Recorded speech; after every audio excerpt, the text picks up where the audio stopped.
Banyak ya.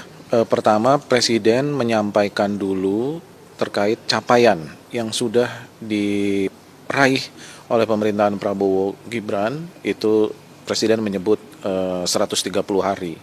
Kemudian setelah itu kita beri kesempatan untuk masing-masing Pemret mengajukan pertanyaan. Kalau saya rangkum pertanyaannya itu banyak ya, mulai dari persoalan geoekonomi ya, karena pertama terkait dengan Trump, kenaikan tarif Trump.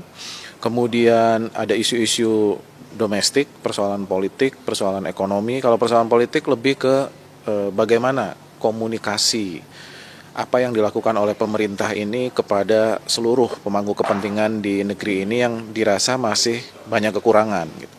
Kemudian juga ada isu-isu ekonomi, mulai dari penciptaan lapangan kerja, kemudian bagaimana peran sektor swasta ke depan, kemudian bagaimana Pak Prabowo kita tahu punya paradigma ya, bahwa negara ini harus menguasai seluruh cabang-cabang produksi dan memberikan kontribusi yang besar kepada publik, masyarakat banyak. Artinya peran negara menjadi sangat besar, oleh karena itu banyak memang dieksplor upaya-upaya negara untuk terkait dengan peningkatan kesejahteraan masyarakat.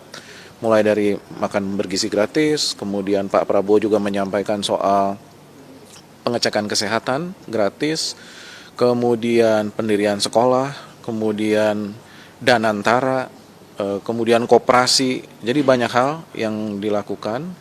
Nah, kemudian ada juga peran sektor swasta. Menarik juga Pak Presiden menjelaskan apa yang ada di pikirannya tentang seberapa strategis peran swasta yang harus berdampingan dengan capitalism estate ya. Kemudian ada peran koperasi dan ada peran dari UMKM. Jadi itulah isu-isu ekonomi yang disampaikan oleh Presiden. Tetapi ada juga isu yang lain, yaitu soal penegakan hukum. Gitu. Jadi bagaimana pertanyaan-pertanyaan kita yang kritis, bagaimana upaya Presiden untuk Pak Presiden berkali-kali menyampaikan negara yang maju itu adalah bebas dari isu korupsi. Gitu. Nah, pertanyaannya kita diajukan bagaimana Presiden menegakkan rule of law di negeri ini, mulai dari seluruh aparat penegak hukum, dimulai dari aparat penegak hukum juga birokrasi. Nah, Pak Presiden juga menyampaikan hal-hal itu, dan yang tidak kalah penting, kita juga menanyakan tentang hal-hal yang terkait demokrasi.